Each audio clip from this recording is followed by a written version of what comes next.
우리는 위로가 필요한 시대를 살고 있습니다. 겉으로는 괜찮지만 속은 그렇지 않습니다. 신앙은 지키고 있지만 마음은 흔들리고 예배는 드리지만 기도는 메말라 가는 모습은 아닌가 합니다.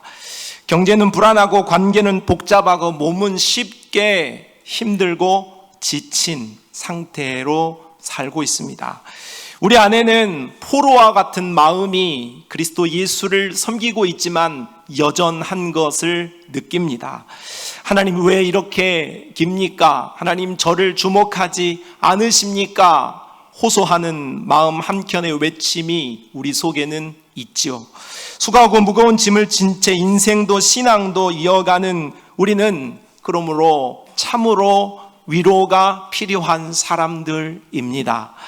이사야 선지자는 남유다 백성들에게 장차 150년 후에 너희가 바벨론의 포로가 되어질 것이다 하는 예고를 합니다. 그런데 포로를 예고하였던 바로 이사야 선지자의 입에서 동일하게 오늘 너희가 하나님의 위로와 회복을 입을 것이다 말합니다. 죄악 가운데 있고 거룩을 상실한 채 하나님을 등지고 있어 너희가 포로로 징계를 받을 것이라는 그러한 징계에 대한 예고와는 정반대되어지는 위로를 받을 것이고 회복이 있을 것이라는 그런 메시지를 전하는 것입니다. 무엇이 맞습니까?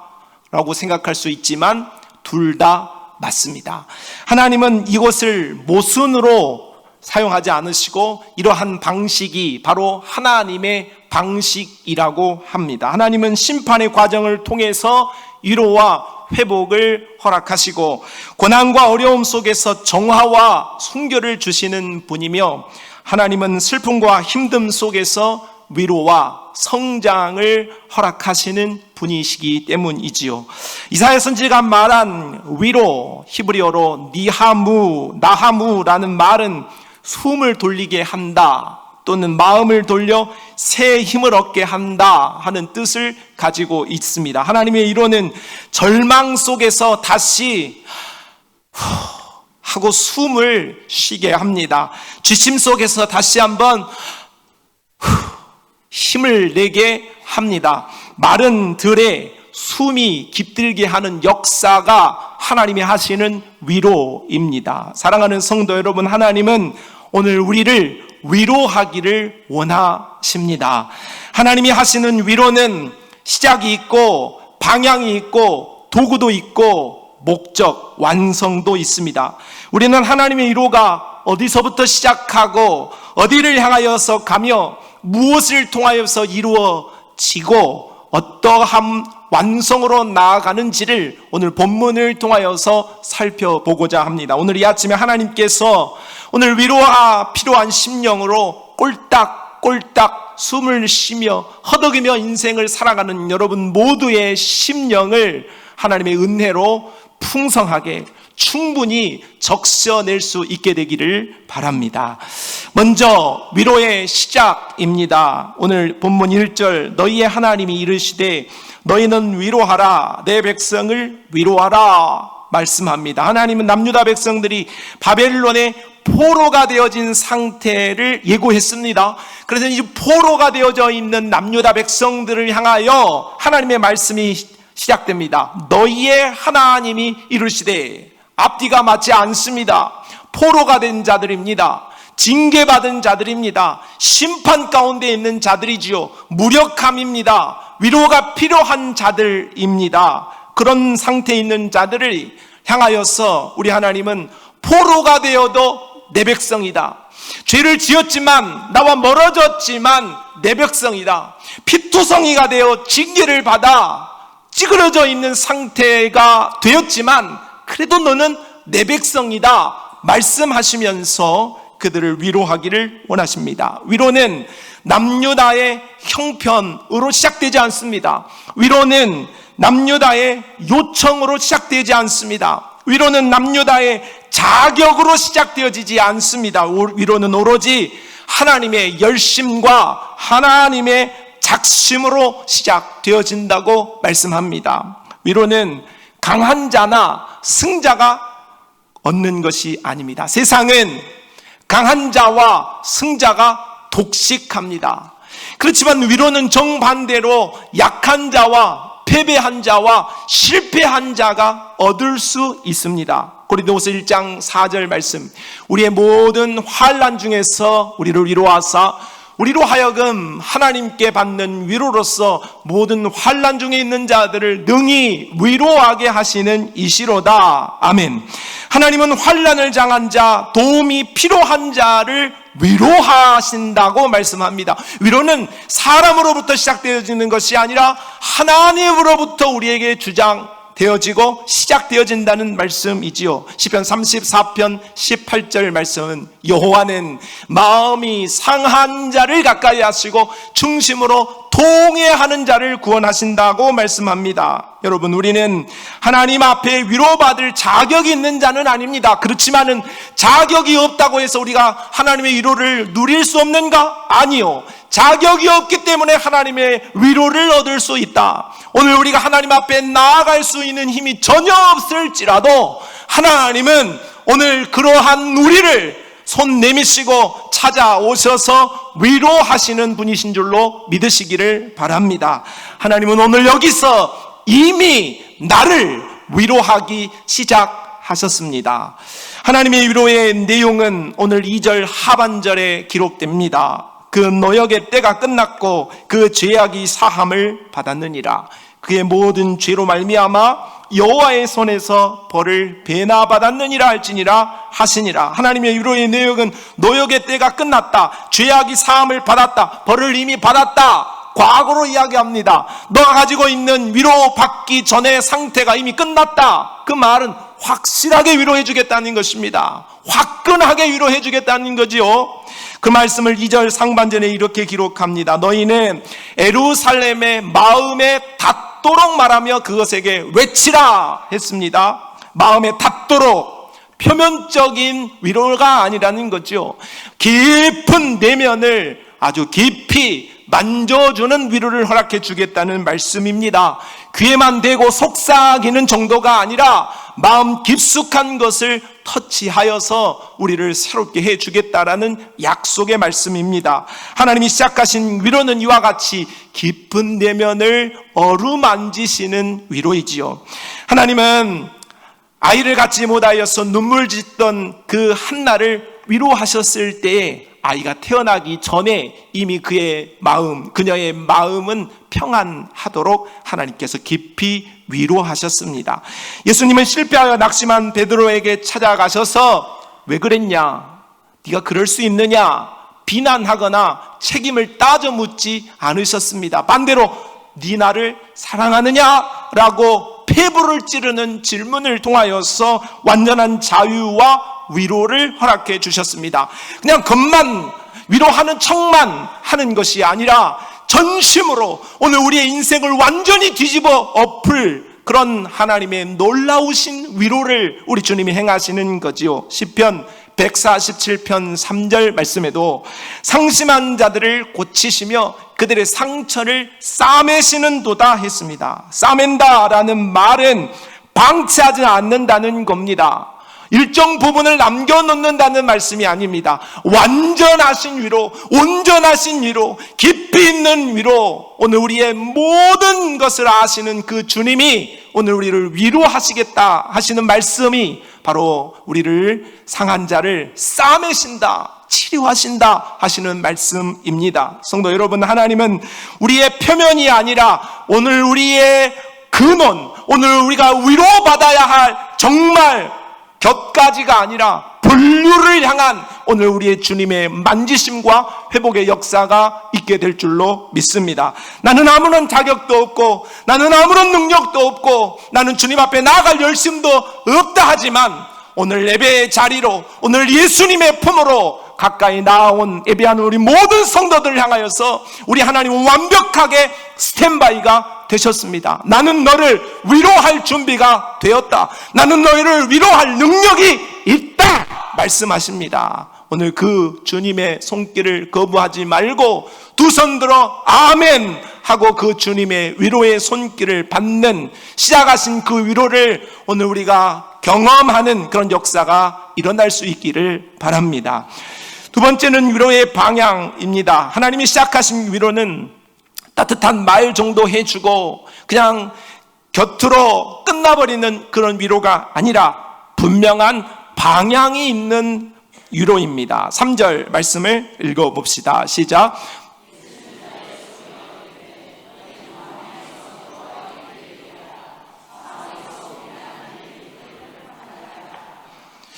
포로된 남유다의 자리를 오늘 본문에서 광야다, 사막이다 그렇게 표현하고 있지요.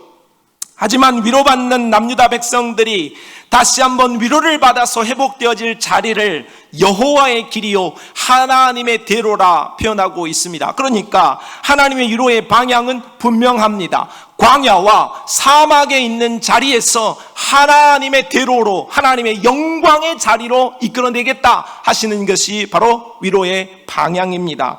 광야는 메마름의 자리입니다. 아무것도 있지 않고 고독한 자리이지요. 그렇지만 하나님은 이러한 광야에서 위로를 행하시고 그들을 바로 새롭게 하신다, 방향을 전환하게 하신다, 그런 말씀을 해주고 있습니다. 광야에서 받는 위로는 그 광야로서 끝내지 않고 우리 하나님께서는 광야에서 위로를 기다리고 있는 자들에게 그들을 일으켜 세워서 다시 한번 영광의 자리로 방향을 전환하게 하시고 물줄기를 돌리는 은혜를 허락하신다는 말씀이지요. 4절과 5절도 그와 같은 말씀입니다. 같이 읽어보겠습니다. 시작.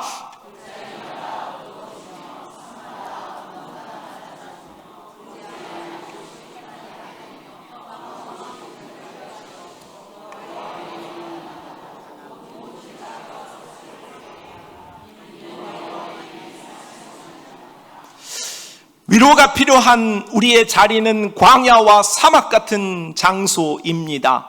힘든 자리지요. 외롭고 눈물 나는 곳입니다. 하지만 그 광야가 있어야 바로 영광으로 갈 수 있고 위로로 갈 수 있고 회복을 향하여 나아갈 수 있다는 말씀입니다. 출애굽한 이스라엘이 40년 동안 머물렀던 장소는 광야였습니다. 풀 한 폭이 제대로 자라지 않는 광야였지요. 그렇지만은 그 광야가 바로 약속의 땅을 향하여 나아가는 과정이었고 길이었습니다. 40일을 굶주리고 마귀에게 시험을 받은 광야는 예수님의 사명의 출발점이었고 십자가의 시작점이었고 영광을 위한 첫 걸음이었습니다. 다윗이 쫓겨 다녔던 광야의 그 길은 바로 피 맺힌 눈물의 세월이었고 정말로 너무나도 아픈 자리였지만 그 광야의 자리가 있었기 때문에 바로 천년의 모범이 되어질 수 있는 영광의 왕 다윗이 탄생할 수 있었던 것이고, 바로 그의 아픈 광야의 시련이 있었기 때문에 주옥과 같은 시편 절반 이상을 쓰는 그 주옥과 같은 빛나는 시편이 탄생할 수 있었던 것입니다. 시편 63편 1절에도 하나님이여 주는 나의 하나님이시라, 내가 간절히 주를 찾되 물이 없어 마르고 황폐한 땅에서 내 영혼이 주를 갈망하며 내 육체가 주를 앙모하나이다 했습니다. 사랑하는 성도 여러분, 혹 우리가 목마름을 경험하는 고독과 외로움 속에 허덕이는 광야의 자리, 사막의 자리에 있지는 않습니까? 그러나 그 광야와 사막과 같은 외로움과 슬픔의 자리는 나를 망하게 하는 곳이 아니라 나를 더 단련하고 나를 더 하나님을 만나게 하며 예수님께로 더 가까이 나아갈 수 있는 은혜의 자리로 변화되어지게 될 줄로 믿습니다. 하나님의 위로는 광야가 아닌 곳에서 있어지는 것이 아니라 지금 내가 힘들어하는, 내가 고통 가운데 있는 그 자리가 바로 위로를 향하여서, 하나님을 향하여서 나아갈 수 있는 자리가 되어지는 은혜가 있게 될 줄로 믿습니다. 세 번째는 위로의 도구입니다. 우리는 누군가가 시리에 빠졌을 때 그 사람을 위로하고자 합니다. 그래서 오늘 우리가 다른 사람을 향하여서 위로할 때 건네는 말은 힘내, 힘들지, 할 수 있어, 화이팅 하는 용기를 전합니다. 힘든 사람한테 찾아가서 너 그럴 줄 알았다, 이렇게 하면 뺨 맞습니다. 그렇게 하면 안 되죠. 힘들지, 손을 한번 잡아주고 나도 그렇게 힘들었어, 그렇게 용기를 전하는 것이 오늘 우리의 위로의 방법입니다. 그런데 오늘 하나님께서 이스라엘을 시험 가운데 지금 포로로 끌려갈 이스라엘을 향하여서 위로를 전하실 때에 하나님은 용기를 사용하지 않으시고 오늘 말씀을 사용하시고 계십니다. 8절에 풀은 마르고 꽃은 시드나 우리 하나님의 말씀은 영원히 서리라 하라 했습니다. 푸른 마르고 꽃이 시듬과 같이 사람이 주는 용기는 힘이 되죠. 그것이 오늘 우리에게 정말로 너 망해라 하는 그런 말은 아니라 할지라도 오늘 사람이 주는 용기가 다소간의 힘이 되지만 그 용기는 온전한 힘이 아니요 영원한 힘도 아닌 것입니다. 그것은 잠시뿐인 것이고 오늘 우리에게 완전히 회복하기에는 턱없이 부족한 것입니다. 사람의 의지는 아무리 강하다 할지라도 작심 며칠? 이 되기가 쉽지 않습니다. 작심 3일도 되기가 쉽지 않다, 그 말이죠. 오늘 우리의 감정이란 오르락 내리락 합니다. 정말로 파도와 같이 조석간에 변하는 것이 오늘 우리의 마음 아닙니까? 그러나 하나님이 주시는 말씀은 이와 다르다는 것입니다. 푸른 마르고 꽃은 시든 것과 같이 사람이 주는 용기와 다른 것이 바로 하나님의 말씀을 통하여서 오늘 위로하시는 위로라 하나님께서 말씀하시는 거죠. 하나님이 주시는 말씀은 변하지 않습니다. 흔들리지 않습니다. 영원합니다. 그리고 완전하게 세울 수 있는 위로의 도구가 됩니다. 우리를 일으켜 세우는 진정한 위로는 내 내면으로부터 스스로 절대 올 수가 없습니다. 아무리 여러분이 생각을 잘하고 책을 많이 보고 묵상을 한다 할지라도 그것이 나를 진심으로 위로할 수가 없어요. 사람이 주는 환경이 나에게 건네는 것으로는 나의 마음에 진정한 위로가 있을 수는 없다는 것입니다. 오늘 우리의 위로는 하나님으로부터, 위로부터, 그리고 말씀으로부터 주어질 때에 진정으로 위로를 받을 수 있습니다. 진정한 위로의 도구는 오직 말씀이지요. 찬송가 372장에 그 누가 나의 슬픔 알며 그 누가 나의 괴로움 알까? 주밖에 누가 알아주랴 하고 찬양합니다. 여러분, 사람은 사람입니다. 여러분이 아무리 가깝게 생각하고, 여러분이 아무리 신뢰하고, 여러분이 아무리 존경하고, 아무리 사랑해도 사람은 뭐다? 아직도 포기를 못하겠습니까? 사람은 뭐다? 사람은 사람입니다. 사람은 사람인 거예요. 사람이 건네는 어떠한 것으로 사람은 온전한 위로를 받을 수 없습니다. 사람은 오직 하나님으로부터, 말씀으로부터 힘을 얻을 수 있습니다. 시편 119편 50절, 이 말씀은 나의 고난 중에 위로라. 주의 말씀이 나를 살리셨기 때문이니이다. 로마서 15장 4절, 무엇이든지 전에 기록된 바는 우리의 교훈을 위하여 기록된 것이니 우리로 하여금 인내로 또는 성경의 위로로 소망을 가지게 함이니라. 오늘 우리는 군인들을 향하여서 앞으로 가! 할 때 사람 앞으로 가면 안 됩니다. 오늘 우리는 앞으로 가! 할 때 말씀 앞으로 가가 되어져야 할 줄로 믿습니다. 더 이상 사람 앞으로 자꾸 가지 마십시오. 덧납니다. 상처가 깊어지는 거예요. 우리는 방향을 돌려서 하나님의 말씀, 영원한 말씀, 온전한 위로가 되어지는 그 말씀 앞에 세워질 때에 오늘 우리는 새롭게 하심을 입게 되는 그 영광을 보게 될 줄로 믿습니다. 마지막으로 위로의 완성입니다. 자, 위로는 하나님이 시작하시는 것이고 하나님께로 방향을 돌리게 하는 것이며 그 도구는 말씀이라는 사실을 살펴보았는데, 이제 마지막 위로의 절정, 위로의 완성은 어떻게 이루어지는지 생각해 봅시다. 오늘 9절 말씀에 아름다운 소식을 시온에 전하는 자여 너는 높은 산에 오르라. 아름다운 소식을 예루살렘에 전하는 자여 너는 힘써 소리를 높이라. 두려워하지 말고 소리를 높여 유다의 성읍들에게 이르기를 너희의 하나님을 보라 하라 했습니다. 자, 위로하라 두 번을 명령하면서 지금 이스라엘을 향한, 남유다 백성들을 향한, 포로된 자들을 향한 위로의 메시지가 전파되고 있습니다. 그런데 그 포로의 메시지를 오늘 9절에 아름다운 소식이라고 이야기를 하고 그 소식을 귓속에다 대고 야, 자유야, 그렇게 말하라고 하지 않고 높은 산에 올라가서 힘써 소리를 높여라. 큰 소리로 너희가 자유를 얻었다고 말하라고 말씀합니다. 위로는 속삭이는 것이 아닙니다. 위로는 공적인 발표이고 아름다운 소식입니다.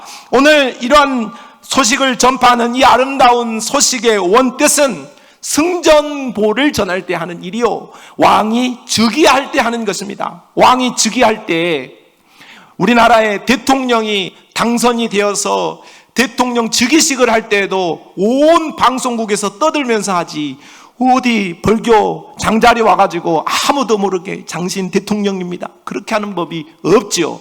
마찬가지로 오늘 우리 하나님께서 우리를 위로하신 그 선포는 온 세상이 알도록 큰 소리라는 나팔 소리로 외치는 그 외침이라 하는 것입니다. 하나님의 위로의 완성은 마음의 위로를 주는 정도가 아니라 바로 왕이 즉위하고 전쟁에서 승리하였었던 그 선포가 온 세상에 전파되어지듯이 오늘 나를 위로하신 그 위로가 적당히 끝나는 것이 아니라 나의 삶을 송두리째 변화시켜지게 되므로 내가 알고 이웃이 알고 모든 사람이 알게 되어진다는 사실이죠. 오늘 나를 통하여서 오신 그 하나님의 통치하심이 다시 한번 회복되는 역사가 바로 위로의 완성이라 할 것입니다. 자, 10절과 11절 말씀을 읽어봅시다. 시작.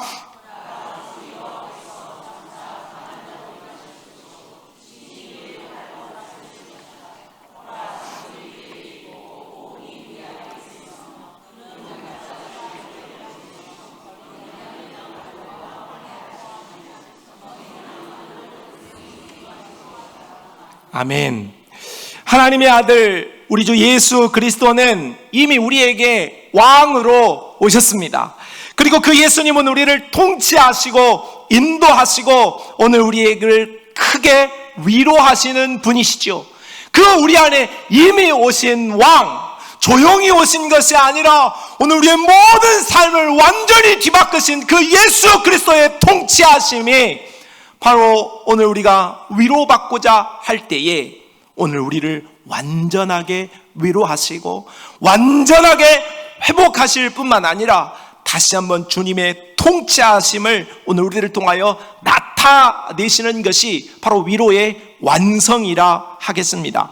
마태복음 11장 28절에 수고하고 무거운 짐진 자들아 다 내게로 오라 내가 너희를 쉬게 하리라 말씀합니다. 사랑하는 성도 여러분, 우리 주 예수 그리스도 왕께서 오늘 우리를 초청하고 계십니다. 오늘 우리가 예수 앞에 나오면 오늘 우리의 아픈 마음이 위로를 받게 되어질 줄로 믿습니다. 오늘 우리의 모든 서글픔이 오늘 위로를 얻게 되어질 줄로 믿습니다. 시편 23편 1절 말씀에도 여호와는 나의 목자시니 내게 부족함이 없으리로다 하고 말씀합니다.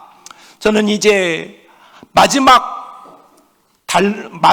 인생의 걸음을 달리는 우리 성도들이 있습니다. 이제 곧 하나님의 부름을 받을 성도들이 계실 때 마지막 임종 예배를 드릴 때 저는 항상 시편 23편의 말씀을 들려드립니다. 여호와가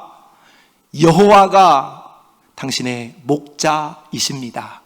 여기까지 달려오게 하셨습니다.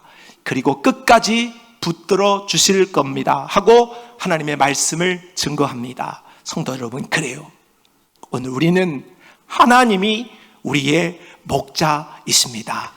헛된 것을 우리의 목자로 삼고 우리의 인생을 달리면 아픕니다. 고통스럽습니다. 실패할 수밖에 없습니다. 위로를 받지 못합니다.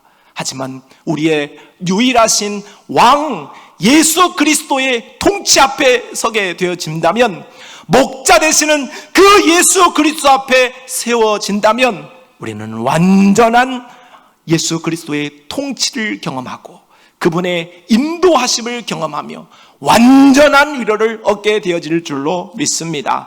성도 여러분, 세상이 줄 수 없고 세상이 알 수도 없고 알 수도 없는 그런 위로의 완성이 바로 나의 주, 나의 왕 예수 그리스도로부터 우리에게 있게 되기를 바랍니다. 사랑하는 성도 여러분, 우리는 위로가 필요한 사람이요 위로를 갈구합니다. 오늘 우리가 신앙인이 되었고 하나님 예수 그리스도를 따르는 사람들이지만 여전히 우리는 세상 속에 살아가며 이리 아프고 저리 아프고 이리 찢고 저리 빠고 살아갑니다. 그래서 위로가 필요합니다. 그런데 여러분, 그 위로를 어디에서 구하고 있습니까? 세상은 우리를 위로할 수 없습니다. 어떠한 방법도 우리를 위로할 수 없습니다. 오늘 우리를 위로할 이는 하나님이시고 예수 그리스도이십니다. 그분은 하지만 오늘 이미 우리를 향한 위로를 시작하셨습니다. 그분을 바라보십시오. 그리고 그분은 오늘 우리를 향하여서 말씀을 통하여서 우리를 위로하고 계십니다. 다른 방법이 아니라 말씀 속에 오늘 우리 주님이 계심을 깨닫고 주님 앞으로 더 가까이 나아가시기를 바랍니다.